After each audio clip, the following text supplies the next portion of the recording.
用嚟頒俾真正聖鬥士嘅黃金聖衣，俾由死亡皇后島翻返嚟日本嘅一輝，率領黑暗戰士搶走咗。以星矢為首嘅青銅戰士施展渾身解數，終於搶翻4個部分。黑暗4大天王。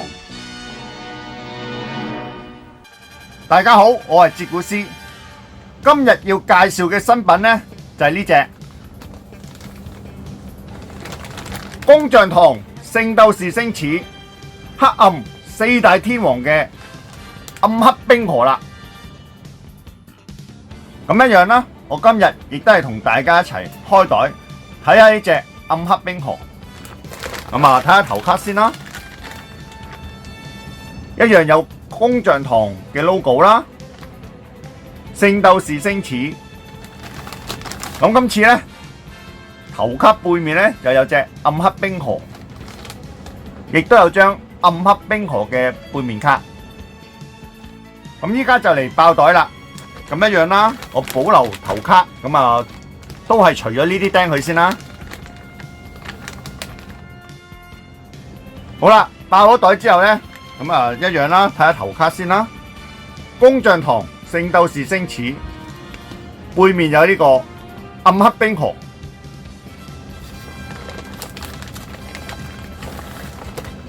咁啊入邊有張背面卡啦，亦都係暗黑冰河啦。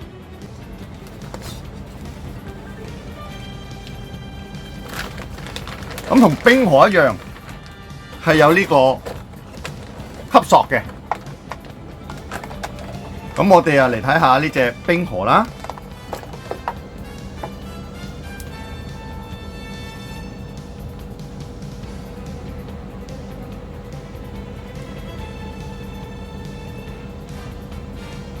一樣係做得非常之仔細嘅。咁一樣啦，個頭係可以360度轉啦。隻手亦都係可以360度咁轉啦，而個腰咧一樣係360度可以轉啦。咁腳一樣啦，隻腳亦都可以360度咁轉啦。咁大致上亦都係同上次嘅冰河嘅活動能力係一樣嘅。咁除咗有暗黑冰河本體之外呢，就有頭卡啦、背面卡啦，亦當然有呢個假人馬黃金聖衣嘅配件。咁今次呢，係外空甲，咁計埋之前嗰5件呢，依家就有6件假人馬黃金聖衣嘅配件。咁今次一個外空甲呢，就係咁樣套翻落去之前個空甲度啦。咁佢呢，有個筍位嘅，咁一套入去呢，就已經可以套到啦。咁呢個假人馬黃金聖衣呢，就越嚟越齊啊！咁啊，真係非常之期待。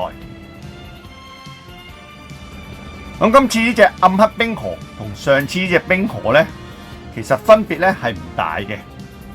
最主要呢就係顏色唔同啦。咁啊，冰河呢就比較淺色啲啦，膚色。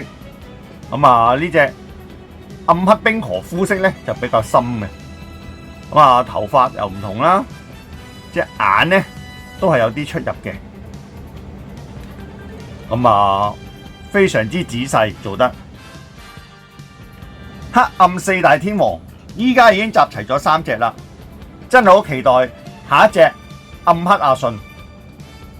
好啦，大家如果中意呢條片嘅呢，就俾個 like 啦。如果想繼續追蹤我頻道，就撳訂閱啦。下次見。